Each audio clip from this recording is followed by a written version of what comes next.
গ্রামগঞ্জের খেলাধুলার মান উন্নয়নের লক্ষ্যে প্রতি বছরের ন্যায় এবছরও কালিয়াগঞ্জ ব্লকের অনন্তপুর গ্রাম পঞ্চায়েত অধীন ভেলাই স্কুল মাঠ একাদশের উদ্যোগে নকআউট নৈশ ফুটবল টুর্নামেন্টের আয়োজন করা হয়। এই টুর্নামেন্টে 8টি দল অংশগ্রহণ করেছে। এদিন উদ্বোধনী অনুষ্ঠানে উপস্থিত ছিলেন উত্তর দিনাজপুর জেলা পরিষদের কমেন্টার অসীম ঘোষ, কালিয়াগঞ্জ পঞ্চায়েত সমিতির সভাপতি হিরণময় সরকার, প্রাক্তন বিধায়ক তপন দেব সিংহ সহ বিশিষ্টজনেরা। রাতে লাইটের আলোতে বাঙালি সেরা খেলা ফুটবল দেখতে প্রচুর মানুষের সমাগম হয় ভেলাই ফুটবল মাঠে। সারা রাত ধরে খেলা চলবে, তাই খেলাকে ঘিরে উৎসবের আবহাওয়া তৈরি হয়েছে।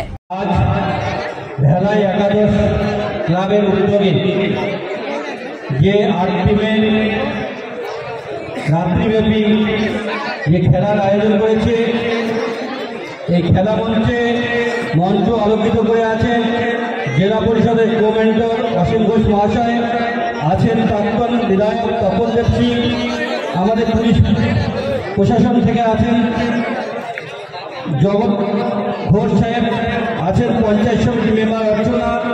এছাড়া প্রতিবারের ন্যায় এই ক্লাবের সকল সদস্য থেকে আরম্ভ করে এই এলাকার যারা এই খেলাকে উৎসাহিত করে সবাইকে কালিয়াগঞ্জ পঞ্চায়েত সমিতির পক্ষ থেকে শুভ বিজয়া, কালী পূজা, ছট পূজার শুভেচ্ছা জানাই। কারণ এতদিন ধরে আমরা একটা উৎসবের মরশুমে ছিলাম, কারণ বিশ্বকর্মা পূজা, তারপর দুর্গা পূজা, লক্ষ্মী পূজা, কালী পূজা, ছট পূজাতে কিন্তু আমাদের উৎসব শেষ হয়। এখন আমরা সবাই এই খেলার মাঠে আজকে যারা উপস্থিত হয়েছি, এই খেলাকে উৎসাহিত সাফল্যমণ্ডিত করার লক্ষ্যে যে 8 টিমের খেলা আজকে এখানে অনুষ্ঠিত হবে। বিভিন্ন জায়গা থেকে এখানে খেলতে এসেছেন। খেলার মধ্যে হার জিত থাকবে, কেউ চ্যাম্পিয়ন হবে, কেউ বা রানার্স হবে। সবাই ভালো খেলবে, তার সেরাটা খেলার চেষ্টা করবে।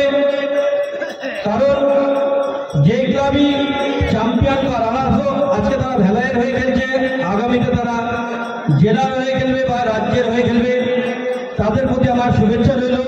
তারা ভালো জায়গা, আরও ভালো জায়গায় তারা খেলাধুলা করবে, তারা জীবনে প্রতিষ্ঠিত হতে পারবে।